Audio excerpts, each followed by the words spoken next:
एक नागिन और एक नाग वो एक वृक्ष के पास में बैठे थे।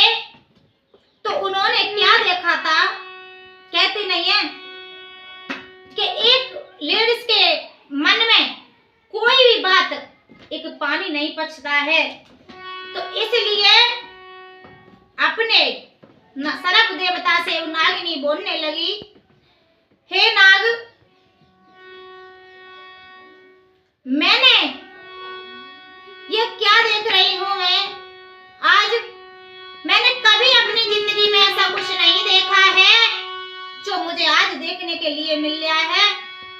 तो सर्प बोलने लगा, बोलो प्यारी, आप क्या बोलना चाहती हो, क्या देखा है तुमने?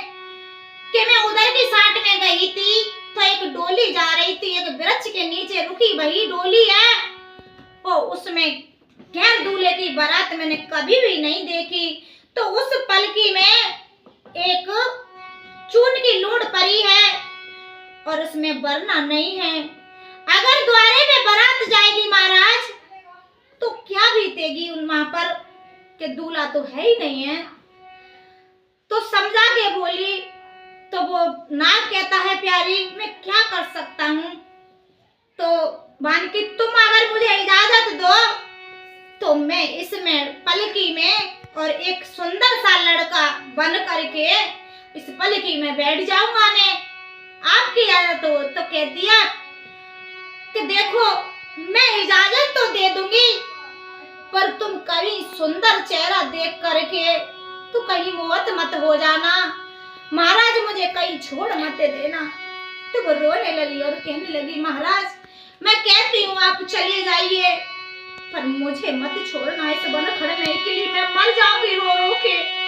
उस सुंदर चेहरा को आप देख करके मुझे मत भूल जाना। नागिनी क्या कहने लगी,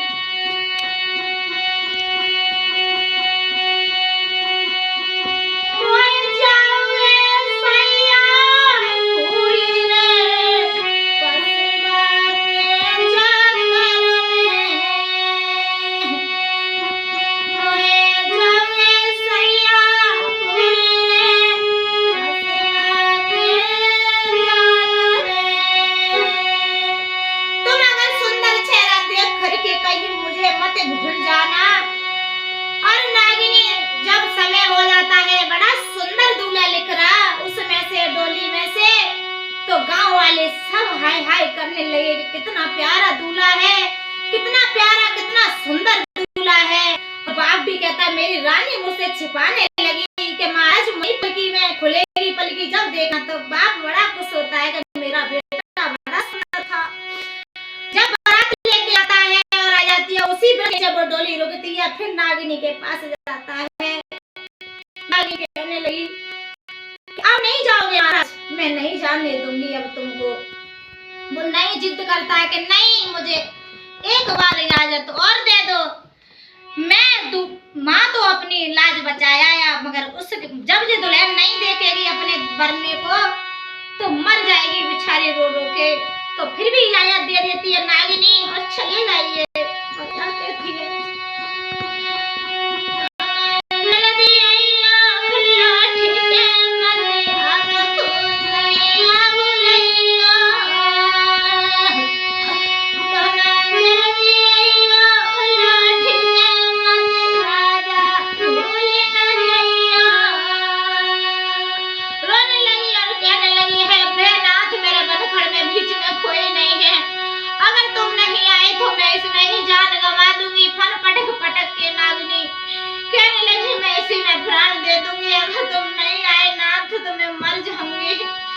कि नहीं मैं कल वापस आ जाऊंगा।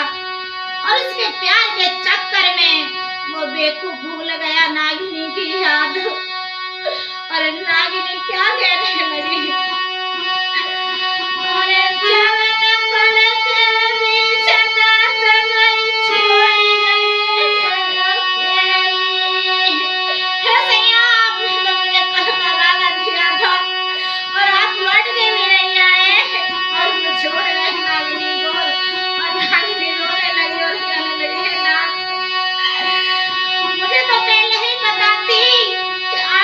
छोड़ जाओगे तो इसलिए वो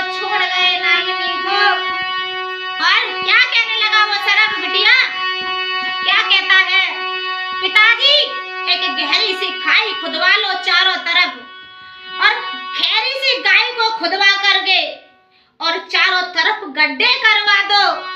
कहते नहीं है बारे प्यार, एक पत्नी को धोखा दे सकता है इंसान तो वो गैरों को भी दे सकता है। इसलिए कोई किसी का नहीं होता है। मेरी माताओं बहनाओं जो जंजाल में पड़ी हैं, कोई किसी का नहीं है इस दुनिया में। उस बंदे ने गहरी सी खाई खुदवा करके उस नागिनी के लिए गड्ढे खुदवा दिए, फिर भी नागिनी ढूंढे ढूंढ चली गई उस गड्ढे में होकर के। छत पर सो रहे थे दोनों, एकदम नागिनी देखती है, इधर चढ़ती है इधर चढ़ती है खटिया की तरफ और सुंदर जोड़ी को देख करके मौत हो जाती है। अगर मैं पति को खाती हूँ तो मैं विधवा हो जाऊंगी। नागिनी रोने लगी फन पटक पटक करके, फनक पटक पटक पटक के नागिनी रोती है। अगर मैंने इसको खाया पति को तो मैं विधवा हो जाऊंगी। अगर मैंने इस लड़की को खा लिया तो मेरा पति इस प्यार के चक्कर में बहुत पागल है, मेरा पति मर जाएगा। और उसी पर खटिया पर फन पटक पटक के नागिनी ने अपनी जान दे दी और नागिनी वहीं मर जाती है। जब सुबह लड़का देखता है, उठता है और सरप नार में डाल करके और रोता है।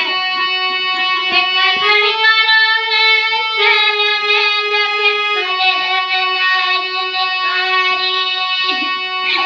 एक लड़का रोवे सैल में जगे गले में नागिन कारी। अगर तुम मुझसे कुछ भी नहीं कह के गई, अगर मुझे एक बार बोल तो देती।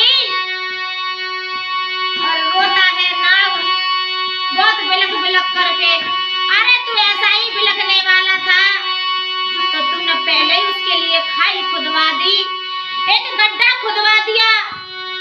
ये तो बेकार का नाटक है, तू गले में डाल के उसको रो रहा है, तुमने तो पहले ही बनकड़ में छोड़ दी थी बेचारी। तो ऐसे ही आजकल लड़के का हिसाब है, ऐसे बीच रास्ते में छोड़ जाते हैं। माताओं बहना कोई किसी का प्यार नहीं है, इसलिए तो प्यार करो अपने